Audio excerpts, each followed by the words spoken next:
سيد الأنبياء والمرسلين وخاتم النبيين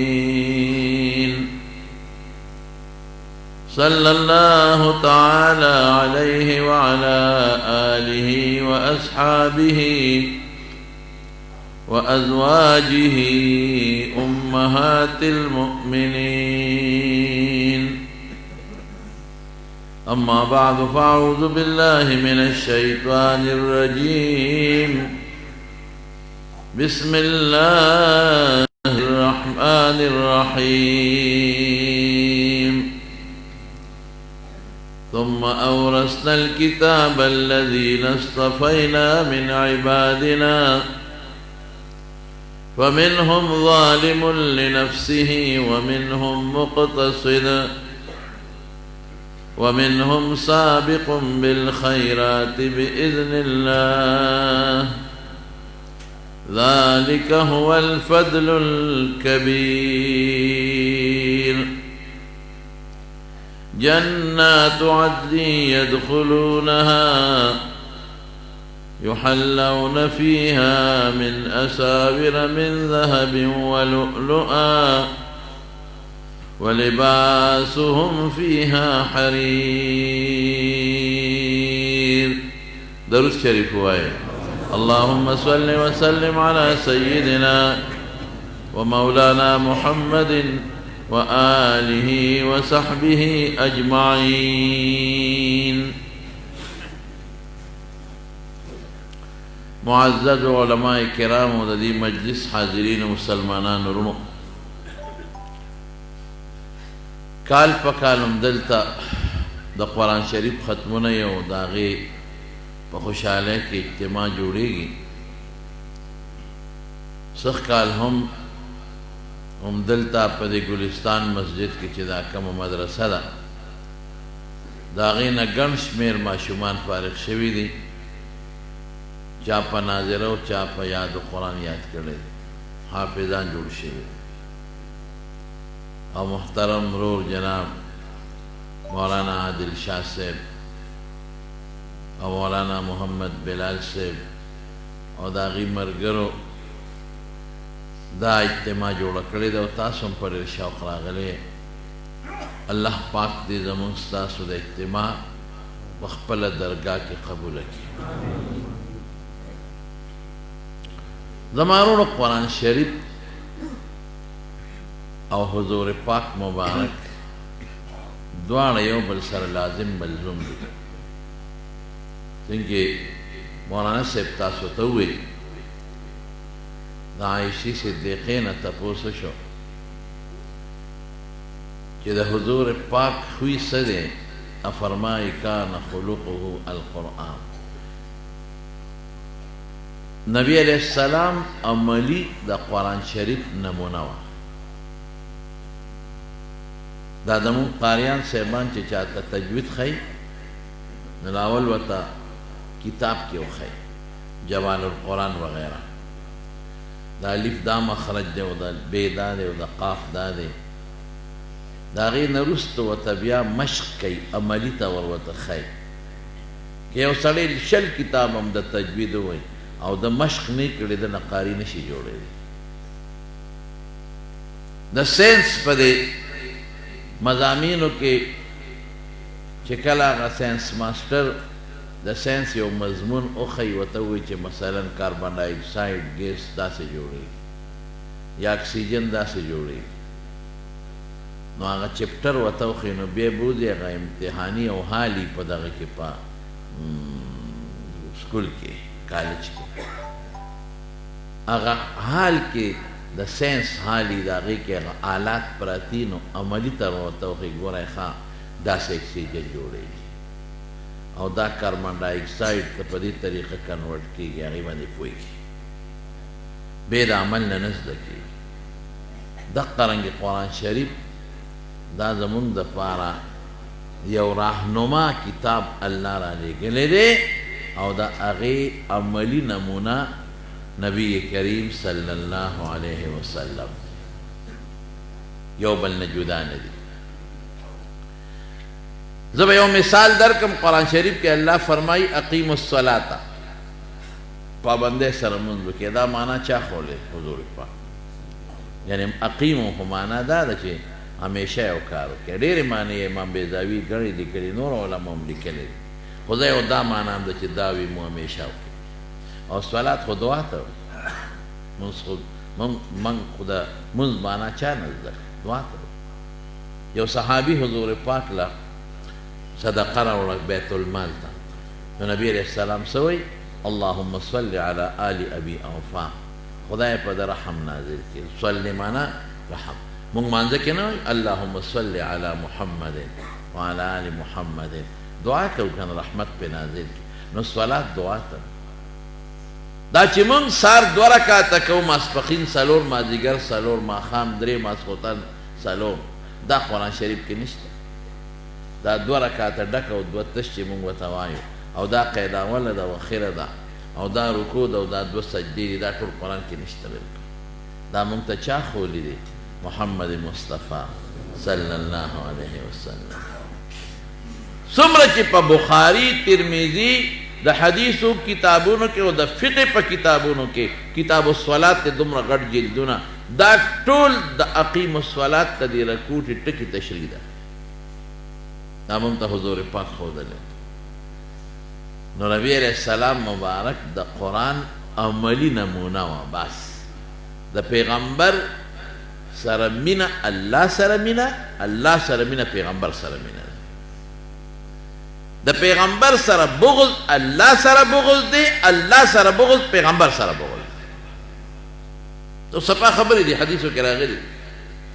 یو ځل حضرت عباس رضی الله عنه د حضور پاک تره د نبی علیہ السلام له راغی، وی الله رسوله مونږ سره خلک هغسې مینه نه کوي کومه چې پکار. حضور پاک منبر ته وخوته او څه وایي؟ وی چې چا عباس سره مینه وکړه فقد احبني، ما سره مینه وکړه. ومن آذاه فقد آذاني، که چا هغه ته نقصان او ضرر ورسو ما ته ضرر ورسو. ومن آذاني فقد آذى الله، چې چا زه خفه کړم خدای خفه کړ. تاسو ته پته نه چې عم الرجل سن و ابيه، تره د پلار په ځای. دغه رنګې فرمایي د حضرت فاطمې متعلق رضی الله تعالی عنها، چا چې دې سره مینه وکړه ما سره مینه وکړه، ما سره مینه وکړه الله سره مینه وکړه. ما سره بغض کوي الله سره بغض کوي، الله سره بغض کوي قریبه د یوشک ان یل اور کې به وغورځي. حضور پاک د قرآن عملی نمونه شوه. 2 څیزونه شو زمونږ دپاره، الله او رسول الله. څه شی شو؟ الله او رسول الله. دواړه به مونږ ټینګ نیسو نو مونږ به هله کامیابیږو، مقام ته به رسیږو. او که دې کې یو مو پرېښود نو کامیابي نشته. اطیعوا الله و اطیعوا الرسول، دویمه خبره ده. د الله تابعداري وکړئ او د پیغمبر مبارک. ولکم فی رسول الله اسوة حسنة، ستاسو دپاره حضور پاک نمونه ده، هغسې دا جوړ ده. او جی قرآن خو پیغمبر مبارک راوړی دی، خو د خدای کلام دی. او احادیث خو د رسول الله مبارک د خولې نه اوتې راهنما اصول دي چې د پیغمبر د نسب چا خیال ساتلی دی خدای مقام ورکوي. د یو مثال درکړو، زمونږ د دې دین په دې کتابونو کې یو ډېر لوی شخصیت تیر شوی دی، عبدالله ابن مبارک، امیر المؤمنین فی الحدیث ورته وایي. زمونږ چې څنګه د دې بادشاهۍ مشران دي، دارنګې زمونږ د دین مشران هم شته. امیر المؤمنین فی الحدیث، امام بخاری امیر المؤمنین فی الحدیث ہو، د حدیثو بادشاہ. دقسې عبدالله ابن مبارک د حدیثو بادشاہ، ډېر لوی محدث حسین، او زمونږ د دې ټولو صحاح سته او د دې محدثینو استادانو کې دی. لوی سړی. یو ځل یې خوب ولید، په خوب کې نبی کریم صلی الله علیه وسلم، رسول الله مبارک فرمایي من رآنی فی المنام فقد رآنی فإن الشیطان لا یتمثل بی. چې چا خوب کې زه ولیدم بس دا د یقین وکړي چې ما رښتیا لیدل کړي، شیطان زما په شکل نشي راتلی. دا یقیني شک پکې نه. نو خوب کې حضور پاک مبارک ولید او ورته وایي وی عبدالله ابن مبارک کوفې ته لاړ شي او په کوفه کې یو سړی دی یو سوداګر دی تاجر بهرام یې نوم دی هغه ته زما سلام ووایه دا بهرام فارسي لفظ دی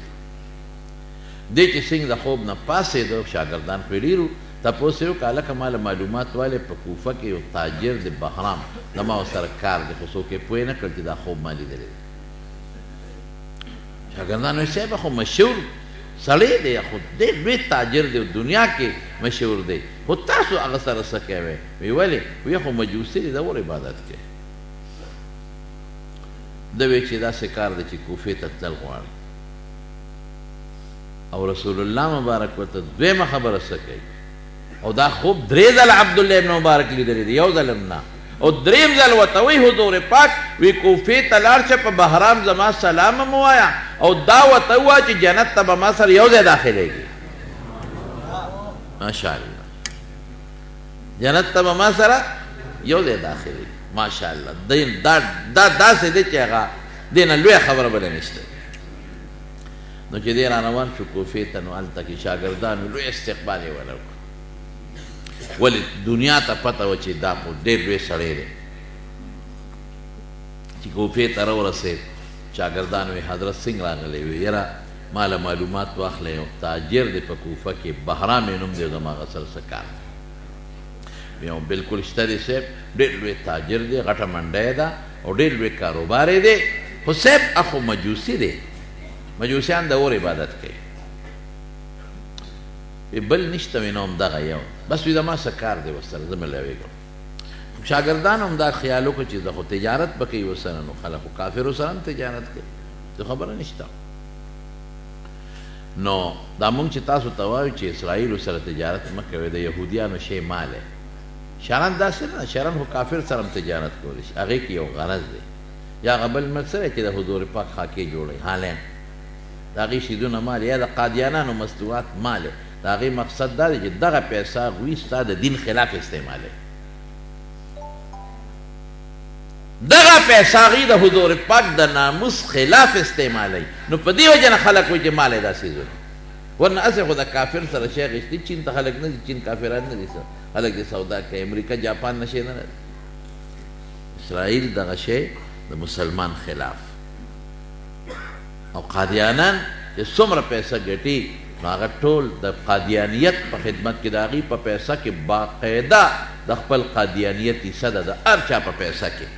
او هغوی لګیا دي هغه د اسلام او د حضور پاک د ناموس خلاف استعمال ځکه موږ وایو بکوي وی صاحب دا خو مجوسي دی وی زما کار شاګردان وی زه ټیک شوه د ده به څه تجارت به ورسره جوړوي څه شی بازي دی چې ورځو چې دې څنګه ورغی بهرام په خپل تخت ناست دی په خپله منډۍ کې چا ورته وی عبدالله ابن مبارک راغی وله را پاسېد هغه نوم د عبدالله ابن مبارک خو نوم و که لوی سړی او دا کافر هم د ملا او د عالم قدر کوي زه دې دوبۍ ته تلم یو کال نو هلته کې څه ملګري وو نو هغې وي دا دې د چکر در باندې ولګو یو دوکان دوه درو ته یې بوتلو وي دا د هندوانو دوکانونه دي هلته هندوان سوداګان یاره هغه هندو به راغی د ما بیا دونه قدر وکړه که نه دونه قدر دونه عزت چې زه تاسو ته نشم کې به یې نولم چای به یې در راوغوښته او ډېر قدر تحفې تحایف به یې راکړه حالانکې و هندوان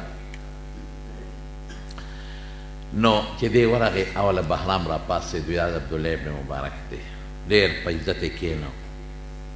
چې کېناستل وی بهرام تا سره زما ځان له یو څو خبرې هېڅ یو ته یو دی څوک نه ډېره ښه نو کوټې ته دننه شو بیا درته وایم چې شاګردانو همدا ګمان کو چې څه شی به یالي یا به څه شی خرڅوي چې کوټې ته ننوتل عبدالله ابن مبارک د بهرام نه تپوس کوي وی بهرام زه راغلی یم خو تا نه یو تپوس کوم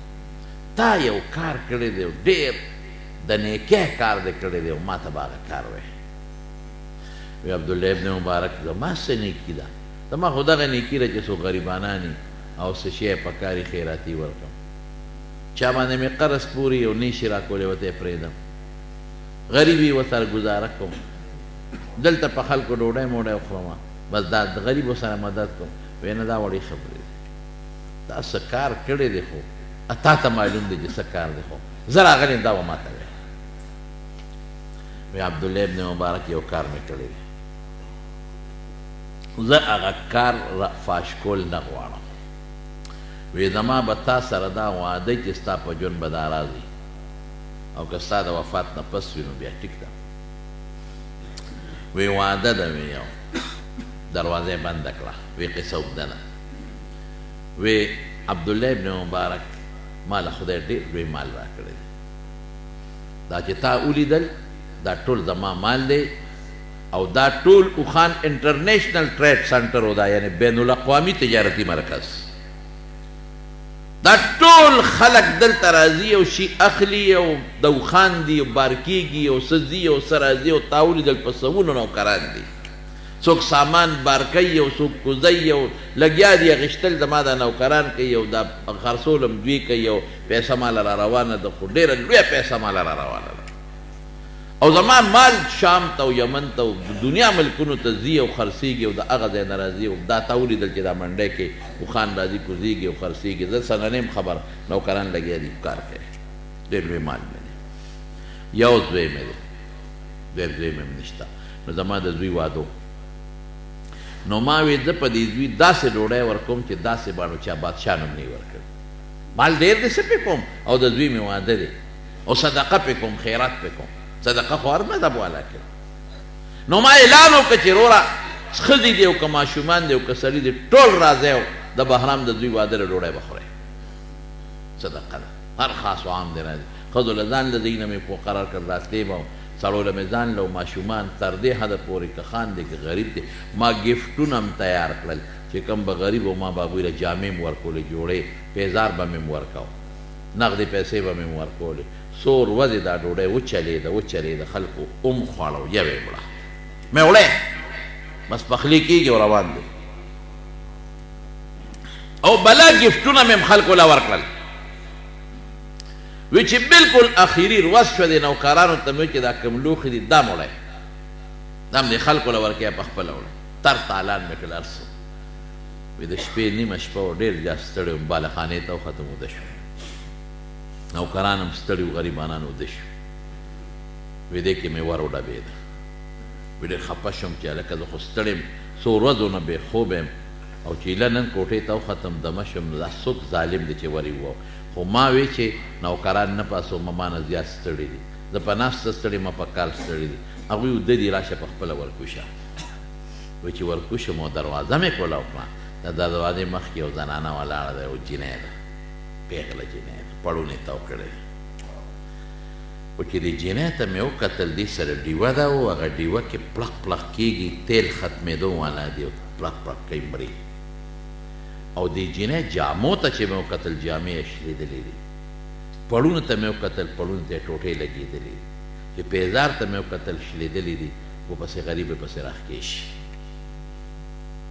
وړه مې خفه شو خو خفه م شوم چې دا دونه په کمزورې ده غریبه عاجزه ده مسکینه ده جامې پړونې پیزار شکل مې څنګه راغلی خو ډېر سخت غوسه وم چې په دا نیمه شپه کې ته سله ما پسې راغلی وایي ما ته وایي بهرام خفه نه شې ته خو مې خوب راپس دا ډیوه مې راوړې ده او دې کې تیل خلاص شوي دي یو قاشوغه تیل ما ته په دې کې واچوي او که ته وایې په نیمه شپه تیلو پسې سله راغلې نو زما ماشومان بچي دي یتیمانان دي پلار یې مړ دی هغه ماشومان اوږي دي ډېر زیاته نو لګیا دي جاړي چغې وایي په کوټه کې څوک یو خوا ټوپ او څوک بل خوا ټوپ ډېر زیات اوږي دي نو دا ډیوه که مړه شوه نو یو بل ته ښکاري او ما ته هم ښکاري نو لږ ساعت تېرېږي نو که دا مړه شوه نو نه به مینې نه به زینم نه به یو بل اینې نو تال راغلی یم د خدای خاطر وکړه ما ته یو قاشوغه تیل په دې ډیوه کې واچوه چې هغه ماشومان د لوږې ټړټقې وایي چې یو بل ته ښکاري وایي چې دی وکړه نو زما پاره سر ته وخته غوسه شوم وایي ما ورته تا نه تپوس کوم تا ته پته وه چې د بهرام د زوی واده دی زما د زوی واده دی ویم تا ته پته وه چې ما اعلان کړی چې هر خاص و عام دی راشي ډوډۍ دې وخوري ویم تا ته پته وه چې ما وی ښځې دې مړه شي ماشومان دې مړه شي ډوډۍ دې وخوري ویم تا ته پته وه چې ما وی یوم سې ویم تا ته پته وه چې ما ګفټونه هم خلکو له ورکول وي او بیا ولې رانغلې چې بچي دې لوږي اوږې دي او په کوټه کې تړقېږي د خدای نیکبخت دی پیزار ته دې وګوره شلېدلې کوي کړی ځان پسې راکاږي ما ستا غوندې خلکو له پیزار ورکوم انا لله ټول وایه انا لله و انا الیه راجعون. انسان ته چې کلم تکلیف ورسېږي څه به وایي؟ انا لله. دې باندې ثواب وشو. ښه ګوره پوټې ټکې زمونږ په الله اجر راکړه. او چې اوس راشي او یو نعمت سړي ته میلاو شي څه به وایو؟ الحمدلله. په هغې به بیا اجر او ثواب میلاویږي.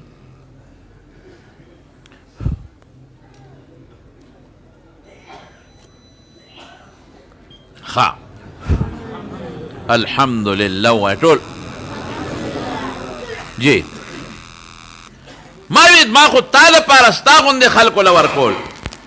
شلېدلې کیړی ځان پسې راکاږي جوړ جا کیړی در کړی وې پړونې مې در کړی و جامې بچو له به دې ورکړي وو ځان سره به دې اوړې وه بچي به دې ماړه کړي وو. ته څنګه وې ته چې خبر وې بیا هم رانه دی. وې د جنۍ وجاړل. وې ما ته بهرام په ما په زخمونو مالګې مه جوړوه. یو قاشوغه تیل واچوه مهرباني وکړه.